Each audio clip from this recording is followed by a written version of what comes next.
ارے ناگوری جو 500 کتابیں لکھ رہا ہے، تفسیر زبانی لکھا رہا ہے، شراب کو حلال کر دیا اس نے۔ ابو الفیض اور یہ فیضی یہ اکبر کے دربار میں جام چڑھاتے ہیں، جام پیتے، انہیں دیکھ کر عام لوگوں کی جو ہے تو شے بڑھ گئی، اور جانتے ہیں الہات سے شروع ہوا۔ اکبر کو کہا گیا کہ وحدت الوجود یہ ہے کہ رب تبارک و تعالیٰ ہی سب کچھ ہے، جو ہم دیکھ رہے ہیں نا۔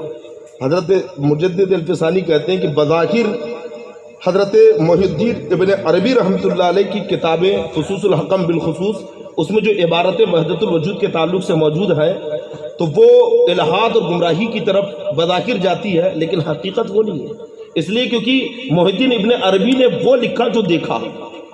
اب ان کو سمجھنے کے لیے آدمی کو اسی مقام پہ جانا چاہیے، اور فرماتے ہیں کہ کیا محی الدین ابن عربی کا رد نہیں ہوا، ان کے وحدت الوجود کا رد ہوا ہے، امام راضی نے رد کیا ہے، علامہ قاضی ایاز نے اور علامہ ملا علی قاری نے، ان کے زمانے کے علماء نے اس کا رد کیا، لیکن امام ربانی کہتے ہیں کہ دھیرے دھیرے وحدت الوجود کا نظریہ پوری دنیا میں عام ہو گیا، خانقاہوں نے اسے تسلیم کیا، جو صوفیہ صاحب کشف تھے انہوں نے اس کو سمجھا، اور انہوں نے حضرت امام ربانی کے مقام و مرتبہ کو سمجھایا۔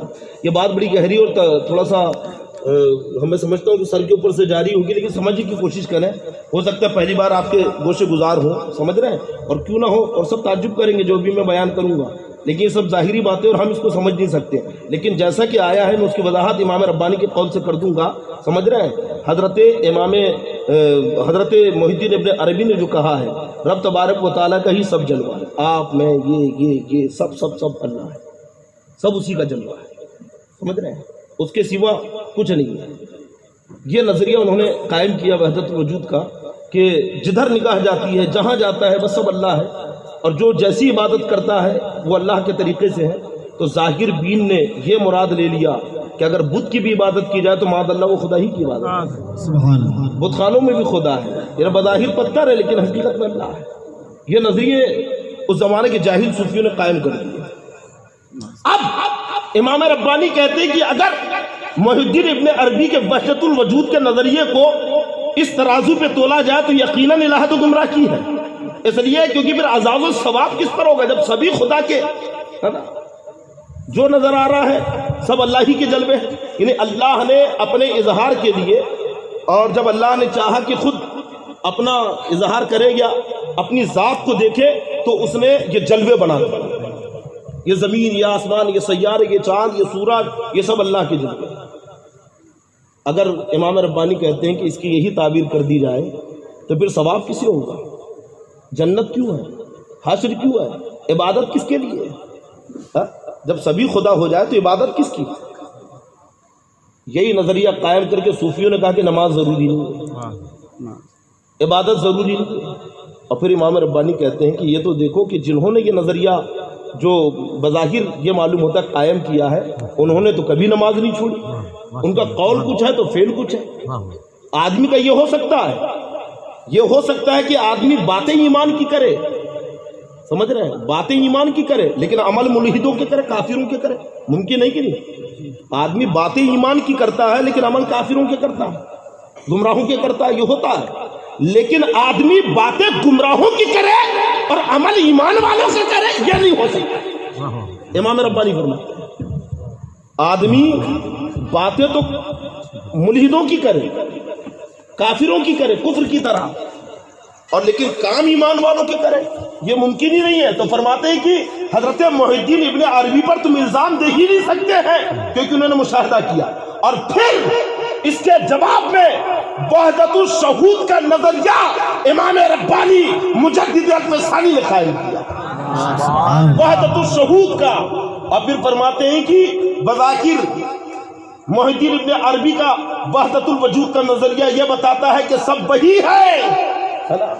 تو اس کے جواب میں امام ربانی نے نظریہ دیا کہ اس کے سوا کچھ نہیں ہے، سمجھ رہے ہیں وحدت الشہود کیا ہے کہ اس کے سوا کچھ نہیں ہے، اور پھر فرماتی کہ سب اس کے ذل ہیں، لیکن ذل سے بڑھ کر مقام عبودیت ہے، یعنی سب اس کے بندے ہیں، بے شک آئے شریعت پہ، واہ واہ واہ، شریعت پہ لا کر حضرت امام ربانی نے کھڑا کر دیا، اور امام ربانی نے جب جہانگیر بادشاہ بنا تو یہ جو مکتوبات ہیں نا کئی جلدوں میں ہیں، ہزاروں مکتوبات جو آپ نے لکھے، تو یہ عمراؤں کو، اراکین سلطنت کو، گورنروں کو، حاکموں کو امام ربانی نے لکھے اور خطوط لکھ لکھ کر انہیں شریعت سے آگاہ کیا۔ آپ اٹھا کر دیکھو آج بھی شریعت طریقت کے ڈھکوسلے جو کرتے ہیں نا، بیان کرتے ہیں کہ شریعت الگ ہے طریقت الگ ہے، بہت سارے آج کل ایسے ملیں گے، یہ سب بے دینی اکبر کے دور سے چلی آ رہی ہے۔ آج بھی کئی خانقاہوں کے اندر جہاں شریعت و طریقت میں تفریق ہو تو سمجھ لینا کہ یہ اکبر کے زمانے میں جو بے دینی قائم ہوئی تھی اسی کا اثر اس میں نظر آ رہا ہے۔ سب سے زیادہ امام ربانی نے اگر زور دیا ہے تو شریعت کے اوپر دیا ہے، بلکہ ایک مکتوب میں لکھتے ہیں کہ اے صوفیوں، قیامت میں اللہ شریعت کے بارے میں سوال کرے گا، تصوف کے بارے میں سوال نہیں کرے گا۔ واہ واہ، تصوف کی تبلیغ بعد میں کرنا، پہلے شریعت کی تبلیغ کرنا۔ خود امام ربانی نے ایک مکتوب میں لکھا ہے کہ پہلے شریعت کی تبلیغ ہے، پہلے اسلام ہے، اگر شریعت ہی نہیں رہی تو کیا رہے گا۔ اب پھر کہتے ہیں امام ربانی کہ سارے نبی انبیاء کرام شریعت بتانے کے لیے آئے، قرآن شریعت بتانے کے لیے اترا، صحابہ کرام نے شریعت کو پھیلانے کے لیے جنگ و جہاد کی ہے، امام حسین نے شریعت پھیلانے اور بچانے کے لیے اپنی گردن کٹائی۔ سب سے زیادہ امام ربانی نے زور دیا ہے تو شریعت کے اوپر۔ پھر آپ نے ایک خط جو بڑا قریبی تھا جہانگیر کے حاکم، اسے لکھا کہ دیکھو اکبر کے زمانے میں جو رسومات قائم ہوئے، اس نے بودھ، ہندو، جین، عیسائی، گوا ہے نا، گوا سے مبلغین بلائے تھے اس نے اس زمانے میں عیسائیوں کی تبلیغ کے لیے۔ اور جو اس زمانے میں ایلیزابیتھ کا زمانہ تھا، یا ایلیزابیتھ پدوی ہوگی انگلینڈ کی، خصوصیت کے ساتھ اس نے مبلغین انگلینڈ سے بھیجے تھے ہندوستان۔ انگریز کب آئے ہندوستان میں جانتے ہیں؟ ان کو پناہ جہانگیر سے معاہدہ ہوا تھا، جہانگیر کے زمانے میں ہندوستان میں انگریز آئے، تو ایلیزابیتھ نے نہیں، جہانگیر کے زمانے میں جہانگیر نے انہیں تجارت کی پرمیشن دی ہندوستان میں انگریزوں کو، ہے نا، اس زمانے میں سے انگریز ہندوستان کے اندر میں آ رہے ہیں۔ مبلغوں کو اکبر نے بلایا ہے ہندوستان میں انگریزوں کو، اور اس نے پھر ایک معجون مرکب مذہب بنایا، ہے نا۔ اس نے کہا کہ جین، بدھسٹ، ہے نا، اور غیر مسلم، یہ ہندو، مسلمان، اسلام سے اس کو نفرت ہو گئی۔ امام ربانی کہتے ہیں کہ اکبر کو اس قدر نفرت تھی اسلام سے کہ ہر کام اسلام کی ضد میں کرتا تھا، ہر کام برائے نام اس نے اکبر رکھا، نماز نہیں پڑھتا تھا، سب چھوڑ دیا تھا اس نے، علماء کی داڑیاں کٹوا دی اس نے، مسجدوں، امام ربانی نے ایک جگہ یہ لکھا ہے کہ بڑی کثرت سے مسجدیں توڑ کر یہ غیروں کی عبادت خانے تیار کی اکبر کے زمانے۔ خاموش رہا، بدھسٹ کھڑے ہو جاتے، جینسٹ کھڑے ہو جاتے، عیسائی کھڑے ہو جاتے اور اکبر کے سامنے اسلام کی برائی کرتے، لیکن خاموش رہتا۔ ایک معجون مرکب اس نے مذہب بنا دیا، کہا کہ سب کو یہ فالو کرنا، اس کا نام رکھ دیا اس نے دین الہی، دین الہی نام رکھا، اور اس کے اندر سب حلال، یہاں تک کہ اکبر کے گھر کے باہر سور اور کتے پالتے تھے۔ اکبر روز صبح اٹھ کر ان کی زیارت کرتا تھا، زیارت کرتا تھا۔ اس نے سورج کے 1040 نام یاد کیے تھے۔ بتاؤ کم وقت کو علماء بیٹھ کے قرآن پڑھا رہے ہیں، حدیث پڑھا رہے ہیں، شریعت سکھا رہے، نہیں سیکھا، سورج کے 1000 نام یاد کیے تھے اس نے، اور روز صبح اٹھ کر سورج، سمجھ رہے نا، جسے آج سورہ نمسکار کہتے ہیں، اکبر کرتا تھا، 1000 نام لے لے کر سورج کی عبادت معذرت۔ جینسٹ سے جین دھرم سیکھا، ان سے یہ سیکھا، اس کے بعد میں اس نے یہ مذہب جو ہے سب پر وہ کر دیا، کہا لاشوں کو کوئی نہیں دفنائے گا، یا تو جلایا جائے گا، یا پھر اینٹ باندھ کر، پتھر باندھ کر ڈبویا جائے گا، یا جھاڑ پہ لٹکایا جائے گا۔ یہ ایک بھی اسلامی طریقہ نہیں ہے، جلانا، ڈبونا، لٹکانا، یہ سب غیروں کا طریقہ ہے۔ اگر کوئی کہتا ہے کہ نہیں ہم تو دفنائیں گے کیونکہ اسلام کا رواج ہے، تو پھر کہتا ہے ٹھیک ہے، اس کے پیر مغرب کی طرف اور سر مشرق کی طرف، الٹا دفناتا تھا، کیونکہ شریعت میں ایسا دفنانا ہے، اس کا ایسا دفناؤ۔ امام ربانی کہتے ہیں کہ اکبر ہر کام شریعت کے خلاف کرتا تھا، جو اتنی بے دینی پھیل گئی، بلکہ ایک جگہ تو امام ربانی نے لکھا ہے کہ اتنا زیادہ خلط ملط معاملہ ہو گیا تھا، عوام جو دین الہی بنایا تھا تو وہ اپنی موت خود مرا، کیونکہ اکبر اور اس کے چند جو معتقدین تھے، جو اس کے خفیہ بردار جسے کہتے ہیں نا عام زبان میں، بس انہی نے دین الہی قبول کیا تھا، ورنہ عقائد کے معاملے میں عام مسلمانوں نے دین الہی قبول نہیں کیا، بلکہ خود ہندوؤں نے اس کا دین الہی قبول نہیں کیا تھا۔ اس کے دربار میں بڑا قریبی تھا ہے نا کنور مان سنگھ. کنور مان سنگھ سے اکبر نے جب کہا کہ تم میرا یہ دین الہی جو نیا مذہب ہے اسے قبول کرو، تو مان سنگھ نے کہا کہ دیکھو بادشاہ، اگر تم کہو کہ تو جان کی بازی لگا دے تو میں آدھی رات کو سر کٹانے کے لیے تیرے لیے حاضر ہوں، لیکن تو کہے گا کہ میں تیرا دھرم قبول کر دوں تو یہ نہیں ہو سکتا، کیونکہ تیرا جو دھرم وہ دھرم ہی نہیں ہے، میں ہندو ہوں. اور اگر تو کہتا مسلمان ہو جا تو میں مسلمان ہو جاؤں گا، کیونکہ دھرم ہندو ہے یا مسلمان ہے. یہ تیسرا تو نے کیا نکال دیا ہے، میں تو اس کو نہیں مانوں گا. یہ امام ربانی نے لکھا ہے، یعنی خود اس کے قبول نہیں کر رہے. یہ ابو الفضل اور فیضی اور ایسے کئی عالم تھے، انہوں نے قاعدہ بنایا اور وہ قاعدہ پورے ہندوستان میں علماء کے اوپر تھوپا گیا کہ اب قرآن و حدیث اور اس سے فیصلے جائیں، اختلافی مسئلے آ گئے وہاں پہ بادشاہ کا حکم چلے گا.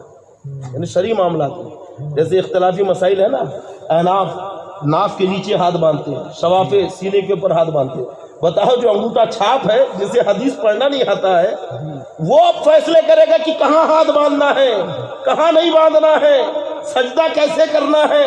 کہ اکبر کا فائنل ڈیسیژن ہوگا، کسی مفتی اور علماء کو کوئی اختیار نہیں. کتنی خطرناک بے دینی معاذ اللہ. اور فرماتی کہ اس کا اثر عوام پر ایسا پڑا کیونکہ خلط ملط ہونے لگا، میل جول کہ مسلمان غیر مسلموں کے تہوار منانے لگے، اس میں شریک ہونے لگے، ان کے جاہلی رسومات میں شریک ہونے لگے. بلکہ بعض آج بھی ایسی رسومات آ رہی ہیں. اس دن ایک سوال آیا تو جو سوال جواب والا چل رہا ہے نا ایک گروپ، اس کے اندر میں ایک سوال آیا تھا کہ 16 سیدوں کے روزے رکھنا کیسا ہے. تو اتفاق ایسا ہے کہ اسی دن میں نے حضرت امام ربانی کا یہ مکتوب پڑھا تھا. اس کے اندر میں امام ربانی کہتے ہیں کہ غیر مسلموں کے رسومات مسلمان ادا کرنے لگے. جہانگیر کے اس قریبی کو خط لکھا اور کہا کہ لوگ سیدوں کے نام کے، بیویوں کے نام کے روزے رکھنے لگے اور اس کو نجات کا ذریعہ ماننے لگے. یہ 10 بیویوں کی کہانیاں، ان کے نام کے روزے، یہ سب اکبر کے زمانے سے شروع ہوتا ہے. یہ بے دینی عوام کے اندر اتنے غلط اثرات پیدا ہو گئے. اور قسم خدا کہ آپ وہ وقت اگر اٹھا کے دیکھیں گے کہ بادشاہ جو ہے نا جسے اسلام کا نمبردار ہونا چاہیے ملحد تھا، اور حضرت شاہ عبدالحق محدث دہلوی رحمۃ اللہ علیہ تو ترک وطن کر دیا تھا. اب چلے گئے تھے یہاں سے. اس کی بے دینی دیکھی. علماء حق بول نہیں پاتے تھے، جس نے زبان کھولی گردن اڑا دی جاتی، مار دیا جاتا. جب اکبر مرا تو جہانگیر کا اقتدار آیا، اور جہانگیر کو کچھ حضرت مجدد الفسانی کے معتقدین جو جہانگیر کے مساکب تھے انہوں نے کہا کہ اس شرط پر ہم تجھے بادشاہ مانیں گے کہ تو اسلام کی نگہداشت کرے گا، اسلام کی تبلیغ کرے گا، اسلام کی حفاظت کرے گا. لیکن اس کمبخت نے بھی رافضیت کو بڑا وہ دیا ہے. اس کی بیوی جو تھی نا نور جہاں، یہ رافضی تھی، اور جہانگیر کے زمانے میں رافضیوں کو بڑے بڑے عہدے پر فائز کیا گیا تھا. بڑے بڑے گورنر یہ سب رافضی تھے. ارے بحر کے بادشاہ تھا جہانگیر بھی شروع میں ایسی تھا، لیکن وہ باپ کی طرح نہیں تھا. بلکہ جہانگیر نے تو ایسے بعد میں حضرت امام ربانی سے جب متاثر ہوا تو ایسے کام کیا ہے کہ یہ جس نے فتویٰ دیا تھا نا کہ جہانگیر اکبر کا ہی فائنل ڈیسیژن ہوگا اور کوئی مفتی اور اپنا حکم نہیں چلا سکتا ہے، تو جہانگیر نے اس مبارک ناگوری کو قتل کیا. جہانگیر نے کہا کہ اس نے میرے باپ کا دماغ خراب کیا تھا، اسے قتل کیا. اور یہ جو مشہور ہے نا، یہ سب غیر مسلم مورخوں نے لکھا ہے کہ اکبر نے آخری وقت میں توبہ کر لی. سمجھ رہے دین الہی جو بنایا تھا. تو حضرت امام ربانی اور دیگر مورخین لکھتے ہیں کہ اکبر کی توبہ ثابت ہی نہیں، وہ اسی بے دینی کی حالت میں مرا. اس کی توبہ کا کوئی ثبوت ملتا ہی نہیں ہے.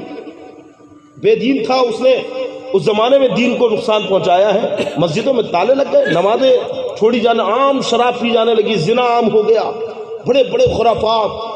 ایسے وقت میں قسم خدا کی کسی نے اگر لاج بچائی تو امام ربانی مجدد الفسانی. سبحان اللہ سبحان اللہ سبحان اللہ.